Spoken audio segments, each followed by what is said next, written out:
मीराबाई का जन्म राजपूत जाति में हुआ था। महिलाओं को घर से बाहर जाने पर प्रतिबंध था, परंतु मीराबाई ने किसी की परवाह नहीं की। फिर उसका विवाह राजा से हो गया। राणा जी धार्मिक विचार के थे। उन्होंने मीरा को मंदिरों में जाने से नहीं रोका, अपितु लोक चर्चा से बचने के लिए मीरा जी के साथ 3-4 महिला नौकरानी भेजने लगे, जिस कारण से सब ठीक चलता रहा। कुछ वर्ष पश्चात मीरा जी के पति की मृत्यु हो गई।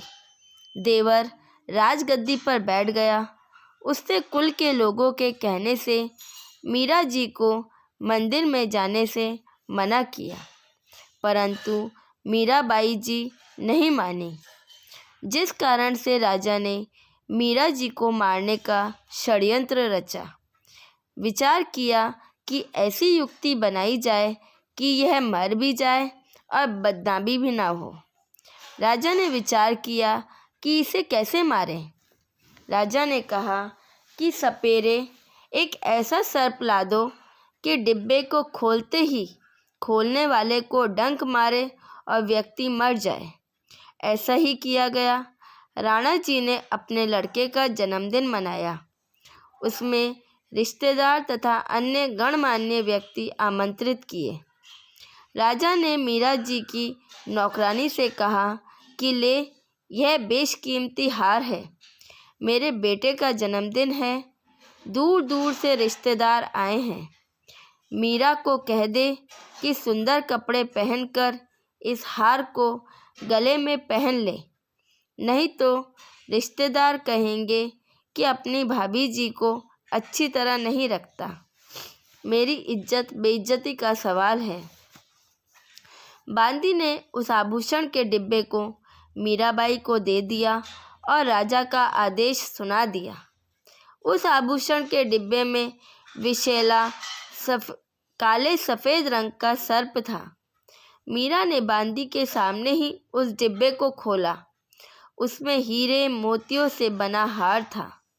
मीराबाई ने विचार किया कि यदि मैं हार नहीं पहनूंगी तो व्यर्थ का झगड़ा होगा। मेरे लिए तो यह मिट्टी है। यह विचार करके मीरा जी ने वह हार गले में डाल लिया। राजा का उद्देश्य था कि आज सर्प डंक से मीरा की मृत्यु हो जाएगी तो सबको विश्वास हो जाएगा कि राजा का कोई हाथ नहीं है। हमारे सामने सर्प डसने से मीरा की मृत्यु हुई है।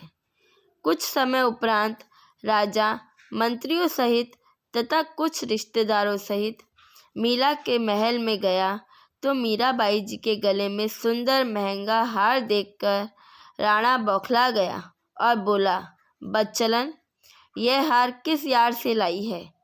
मीराबाई जी के आंखों में आंसू थे। बोली कि आपने ही तो बांदी के द्वारा भिजवाया था। वही तो है। बांदी को बुलाया तथा पूछा कि वह डिब्बा कहाँ है। बांदी ने पलंग के नीचे से निकाल कर दिखाया। यह रहा राजा जी, जो आपने भेजा था। राजा वापस आ गया। राजा ने सोचा कि अब की बार इसको विष मैं अपने सामने पिलाऊंगा। नहीं पिएगी तो सिर काट दूंगा। एक सपेरे से कहा कि भयंकर विष ला दो, जिसे जीभ पर रखते ही व्यक्ति मर जाए। ऐसा विष लाया गया।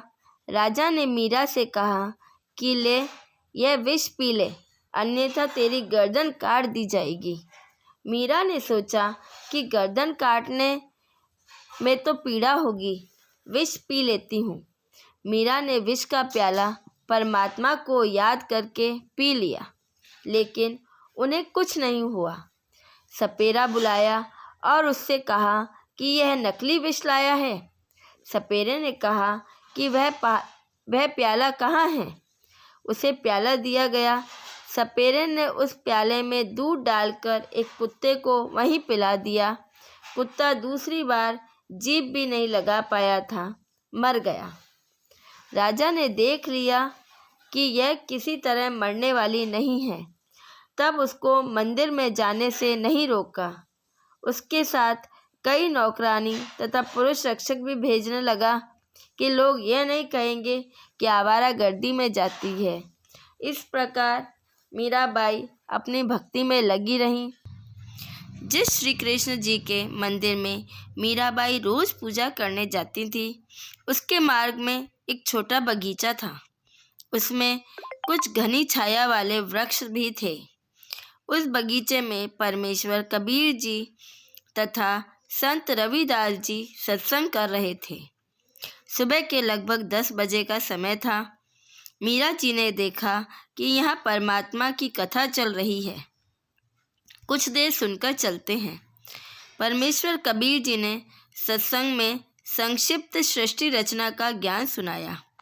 कहा कि श्री कृष्ण जी यानी श्री विष्णु जी से ऊपर अन्य सर्वशक्तिमान परमात्मा है। जन्म मरण समाप्त नहीं हुआ तो भक्ति करना ना करना समान है। जन्म मरण तो श्री कृष्ण जी का भी समाप्त नहीं है, उसके पुजारियों का कैसे होगा। जैसे हिंदू संतजन कहते हैं कि गीता का ज्ञान श्री कृष्ण अर्थात श्री विष्णु जी ने अर्जुन को बताया। गीता में श्री कृष्ण जी ने बताया है कि हे अर्जुन, तेरे और मेरे बहुत जन्म हो चुके हैं। तू नहीं जानता, मैं जानता हूँ। इससे स्वसिद्ध है कि श्री कृष्ण जी का भी जन्म मरण समाप्त नहीं है, यह अविनाशी नहीं है। इसीलिए गीता अध्याय 18 श्लोक 62 में गीता बोलने वाले ने कहा है कि हे भारत, तू सर्वभाव से उस परमेश्वर की शरण में जा। उस परमेश्वर की कृपा से ही तू सनातन परम धाम को तथा परम शांति को प्राप्त होगा। परमेश्वर कबीर जी के मुख कमल से ये वचन सुनकर परमात्मा के लिए भटक रही आत्मा को नई रोशनी मिली। सत्संग के उपरांत मीरा जी ने प्रश्न किया कि हे महात्मा जी, आपकी आज्ञा हो तो शंका का समाधान करवाऊं। कबीर जी ने कहा कि प्रश्न करो बहन जी। हे महात्मा जी, आज तक मैंने किसी से नहीं सुना कि श्री कृष्ण जी से ऊपर भी कोई परमात्मा है। आज आपके मुख से सुनकर मैं दो राहे पर खड़ी हो गई हूँ। मैं मानती हूँ कि संत झूठ नहीं बोलते।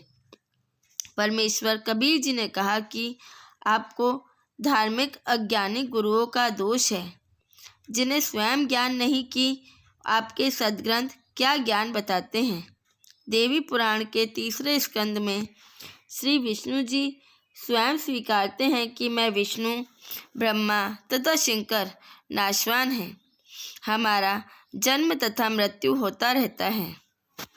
मीराबाई बोली कि हे महाराज, भगवान श्री कृष्ण मुझे साक्षात दर्शन देते हैं, मैं उनसे संवाद करती हूँ। कबीर जी ने कहा कि हे मीराबाई जी, आप एक काम करो, भगवान श्री कृष्ण जी से ही पूछ लेना कि आपसे ऊपर भी कोई मालिक है। वह देवता हैं, कभी झूठ नहीं बोलेंगे। मीराबाई को लगा कि वह पागल हो जाएगी यदि कृष्ण जी से भी ऊपर कोई परमात्मा है तो। रात्रि में मीरा जी ने भगवान श्री कृष्ण जी का आह्वान किया। त्रिलोकीनाथ प्रकट हुए। मीरा ने अपनी शंका समाधान के लिए निवेदन किया कि हे प्रभु, क्या आपसे ऊपर भी कोई परमात्मा है? एक संत ने सत्संग में बताया है। श्री कृष्ण जी ने कहा कि मीरा, परमात्मा तो है, परंतु वह किसी को दर्शन नहीं देता। हमने बहुत समाधि व साधना करके देख ली है। मीराबाई जी ने सत्संग में परमात्मा कबीर जी से यह भी सुना था कि उस पूर्ण परमात्मा को मैं प्रत्यक्ष दिखाऊंगा। सत्य साधना करके उसके पास सतलोक में भेज दूंगा। मीराबाई ने श्री कृष्ण जी से फिर प्रश्न किया कि क्या आप जीव का जन्म मृत्यु समाप्त कर सकते हो? श्री कृष्ण जी ने कहा कि असंभव। कबीर जी ने कहा था कि मेरे पास ऐसा भक्ति मंत्र है जिससे जन्म मरण सदा के लिए समाप्त हो जाता है। वह परम धाम प्राप्त होता है जिसके विषय में गीता में कहा है कि तत्व ज्ञान तथा तत्वदर्शी संत की प्राप्ति के पश्चात परमात्मा के उस परम धाम की खोज करनी चाहिए जहाँ जाने के पश्चात साधक फिर लौटकर संसार में कभी नहीं आते। उसी एक परमात्मा की भक्ति करो। मीराबाई ने कहा कि हे भगवान श्री कृष्ण जी, संत जी कह रहे थे कि मैं जन्म मरण समाप्त कर देता हूँ। अब मैं क्या करूँ? मुझे तो पूर्ण मोक्ष की चाह है। श्री कृष्ण जी बोले कि मीरा, आप उस संत की शरण ग्रहण करके अपना कल्याण कराओ। मुझे जितना ज्ञान था वह बता दिया। मीरा अगले दिन मंदिर नहीं गई, सीधी संत जी के पास अपनी नौकरानियों के साथ जाकर दीक्षा लेने की इच्छा व्यक्त की तथा श्री कृष्ण जी से हुई वार्ता भी संत कबीर जी से साझा की। उस समय छुआछूत चरम पर थी। ठाकुर लोग अपने को सर्वोत्तम मानते थे। परमात्मा मान बड़ाई वाले प्राणी को कभी नहीं मिलता। मीराबाई की परीक्षा के लिए कबीर जी ने संत रविदास जी से कहा कि आप मीरा राठौड़ को प्रथम मंत्र दे दो, यह मेरा आपको आदेश है। संत रविदास जी ने आज्ञा का पालन किया। संत कबीर परमात्मा जी ने मीरा से कहा कि बहन जी, वो बैठे संत जी, उनके पास जाकर दीक्षा ले लें। बहन मीरा जी तुरंत रविदास जी के पास गईं और बोली, संत जी, दीक्षा देकर कल्याण करो। संत रविदास जी ने बताया कि बहन जी, मैं चमार जाति से हूँ। आप ठाकुरों की बेटी हो। आपके समाज के लोग आपको बुरा भला कहेंगे, जाति से बाहर कर देंगे। आप विचार कर लें। मीराबाई अधिकारी आत्मा थी। परमात्मा के लिए मर मिटने के लिए सदा तत्पर रहती थी। बोली, संत जी, आप मेरे पिता, मैं आपकी बेटी, मुझे दीक्षा दो। भाड़ में पड़ो समाज। कल को कुतिया बनूंगी तब यह ठाकुर समाज मेरा क्या बचाव करेगा। सत्संग में कबीर जी ने बताया है कि कुलकर्णी के कारणे हंसा गया बिगोए, तब कुल क्या कर लेगा जब चार पाँव का होए। इसके अंतर्गत कबीर जी कह रहे हैं कि हे भगत, जो कुल परिवार व संसार की शर्म के कारण भक्ति नहीं करते, कहते हैं कि घर परिवार वाले व संसार के व्यक्ति मजाक करेंगे कि नाम दीक्षा लेकर दंडवत प्रणाम करते हो, अन्य देवी देवताओं की पूजा नहीं करते हो, श्राद्ध पिंडदान नहीं करते हो, तुम्हें शर्म आनी चाहिए। उन्होंने अपना मानव जीवन नष्ट कर लिया। भक्ति ना करने से जब चार पैर के पशु यानी गधे, कुत्ते, सुअर, बैल आदि बनोगे, तब ये कुल व संसार के व्यक्ति क्या बचाव करेंगे। भक्ति से बचाव करना था, वह किया नहीं, इसलिए भक्ति करो। संत रविदास जी उठकर संत कबीर जी के पास गए और सब बात बताई। परमात्मा बोले कि देर ना कर, अपने आत्मा को अपने पाले में ले। उसी समय संत रविदास जी ने बहन मीरा को प्रथम मंत्र दिया। मीराबाई को बताया कि यह इनकी पूजा नहीं है, इनकी साधना है। इनके लोक में रहने के लिए, खाने पीने के लिए जो भक्ति धन चाहिए वह इन मंत्रों से ही मिलता है। यहाँ का ऋण उतर जाता है, फिर मोक्ष के अधिकारी होते हैं। परमात्मा कबीर जी तथा संत रविदास जी वहाँ 1 महीना रुके। मीराबाई पहले तो दिन में घर से बाहर जाती थी, फिर रात्रि में भी सत्संग में जाने लगी, क्योंकि सत्संग दिन में कम तथा रात्रि में अधिक होता था। कोई दिन में समय निकाल लेता, कोई रात्रि में।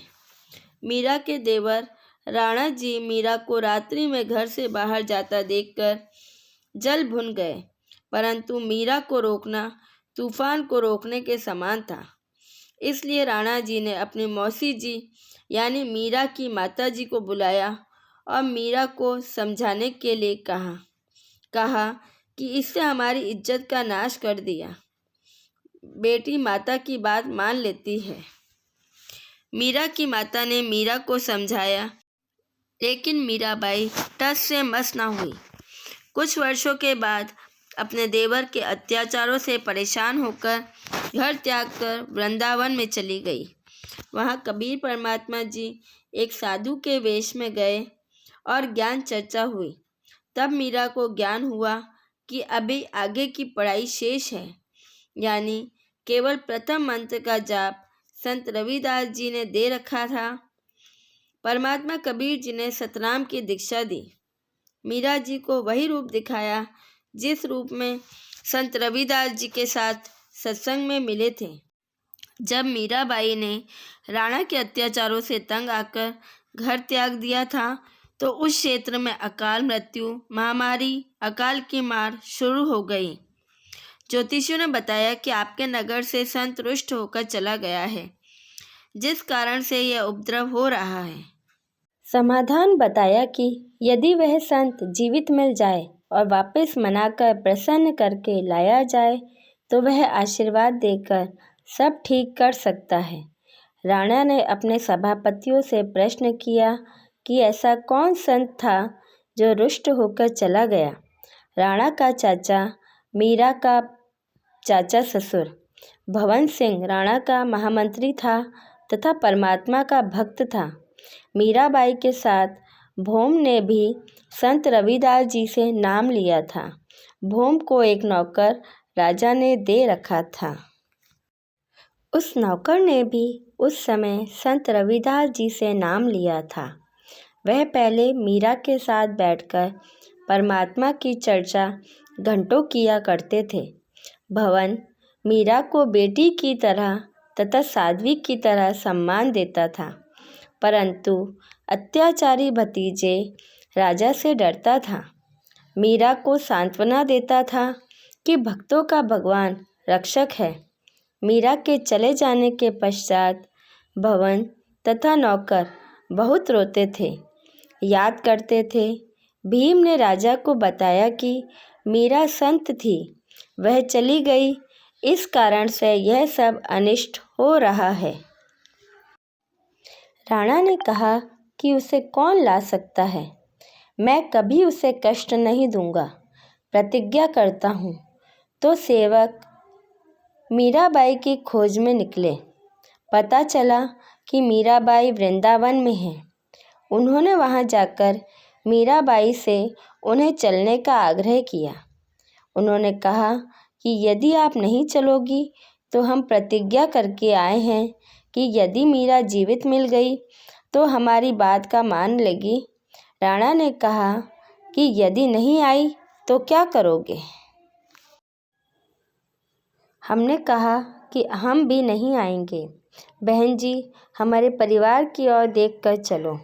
मीराबाई बोली कि यदि मैं संसार छोड़ गई होती तो भी तो लौट जाते। सिपाहियों ने कहा कि फिर लौटना ही था। उसी समय मीरा जी ने एक तारा उठाया, परमात्मा की स्तुति करने लगी।